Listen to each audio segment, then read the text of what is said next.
Here's your host, Clay Nelson.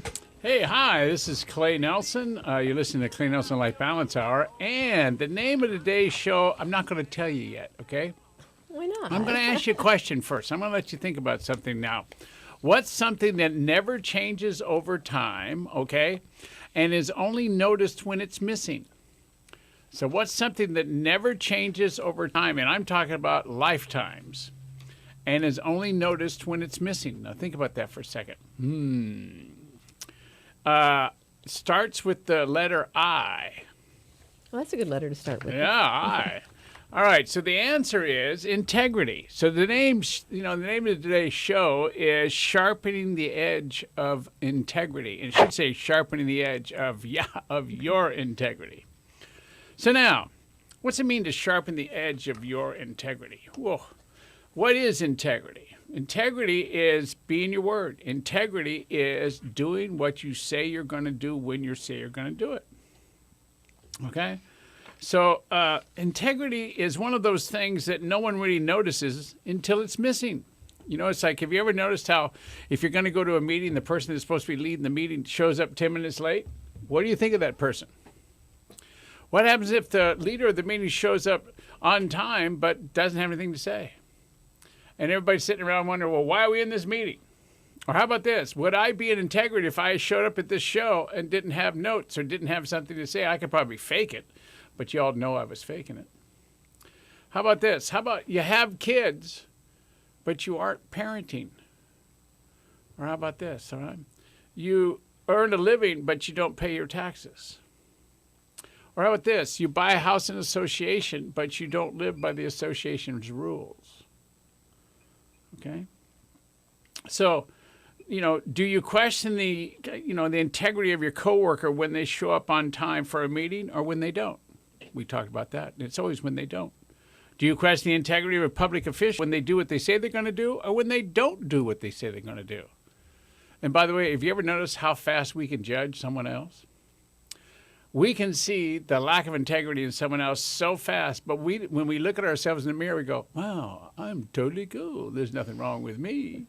Right, Susan? Totally. You saw me do that too. I was getting ready for the show, and I go, God, I'm so in integrity. So do you question the integrity of your teenager when they play by the family rules and they do what they say they're going to do or when they don't? Think about that. I wonder which one we do sometimes. Yeah.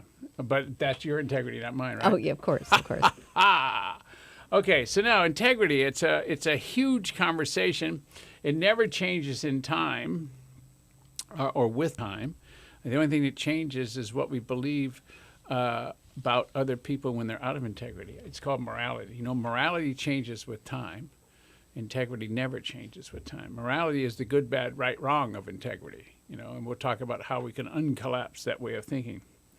So integrity is most often noticed when it's missing. And I think most of us can look back through our lives and point out either at other people, at ourselves, when we've had out of integrity experiences in our lives. I don't really think anybody that's doing anything in life, whether they're being a good parent or working on school stuff or has a job or is, wants to keep the yard up nice or, really cares about the life they're living, I don't think they're in integrity all the time. I think it's impossible to be in integrity all the time. It's hard to always keep with your promises, and even if you say, yes, I want to do this, sometimes you falter, and it's hard. Well, yeah, and it's not only that, too, is a lot of times people will say, yes, I'll do something because they just want to get rid of you. No. Yeah. Really? No, I've never done that with you, Susan, okay? But I heard about this one time. I see. That's a fact. Well, it's a good thing you're passing it on to the listeners. Oh, yeah. You are truly superhuman. I am absolutely above it all. You know what I mean? Now, that's why I did the CD series. It's like the Getting Started series. It's called Creating Your Purpose and How to Have Fear Serve You and Commitment. It's all about integrity. It really is. That's what that CD is all about. It's saying, I want this, and here's how I'm going to go get it.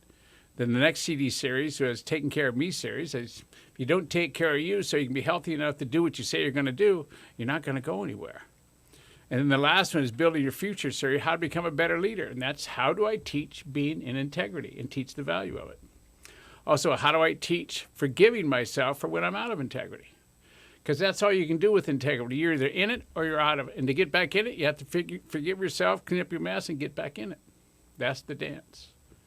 So integrity. How do we sharpen the edge of integrity? So now, let me see. We have somebody on the phone, don't we? We do. We have Mario. Mario, I think you should move to Santa Barbara, Mario, and just become a permanent part of this show. You can come sit in my seat, Mario. No way, man. Not- No way. No way. I'm What so are much you I'm saying? so much better looking than Ah!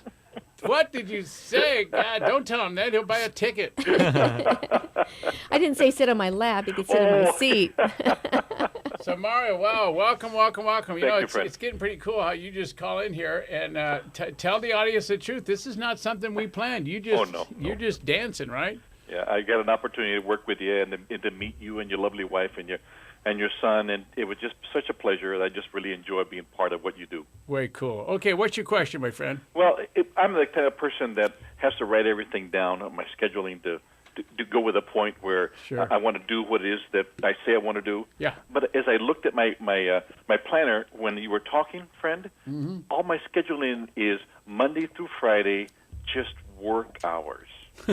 You know, and I don't do anything else beyond that. And there are times when I've said to my family, I'm going to do blah, blah, blah, blah, and then all of a sudden, you know, come Sunday at evening, and I can't even get close to it.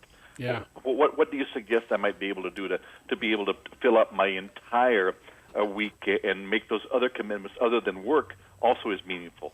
Okay, it's called a personal plan, Mario, Okay. and it's in the Taking Care of Me series, the CD number 2, and it's called Life Balance, Personal Planning, and Accountability. The reason I put those three together is the balance is between your work life and your live life, okay? And the personal planning is what do I have to do so that I can have a life and not have anything in the personal plan that has to do with making money or work. Okay? all right. So you put a plan together, which if it can't have anything to do with work, it's going to be all the time out of work, right? Right, And if you can't make money with it, it's going to be all the time with family. right. Okay? Then the third part of the CD series is accountability. Look, if personal planning was easy, we'd all be doing it, but we don't. So we have to put a plan together that we give to someone and say, okay, hold me accountable for doing what this plan says when it says I'm going to do it. So that's the accountability side. Okay? So you know the team you have at work that holds you accountable for getting work done? Right. You need to have an equivalent, powerful team at home that has you get family done. So it's all about being big enough to understand and to notice that, you know, if you could get to this and make this work by yourself, you could, but we can't. So we need to ask for help. And who better to ask to be held accountable by than the people we love the most to actually be with those people? I like it. Got it. Pretty good, huh? I like it. I'm gonna have to end up spending some money on that Yeah. on that CD and then check that puppy out. There you go. All right. Thanks, Mario. Thanks, friend. Bye bye. Thank Take you. care. All right, now, today's show is all about sharpening the edge of your integrity. And integrity, yeah, wow, what was that? Integrity is really a commitment to be and do what you say you're going to be and do when you say you're going to be and do it. Now, that was a mouthful. I got it. And when we come back, I'll start explaining chunks of that. And you'll find it's a lot easier than you think as long as you don't make up a bunch of bad stuff and start judging and evaluating yourself and others. So you're listening to Clay Nelson on Clay Nelson Life Balance Hour and the Susan Hour. By the way, you'll notice Susan is starting to take over this show, which is okay with me because she's a lot cuter than me. So Thank you, dear. be in integrity. Get on back here. Let's do the dance. Come on, I dare you. that had passed through her heart.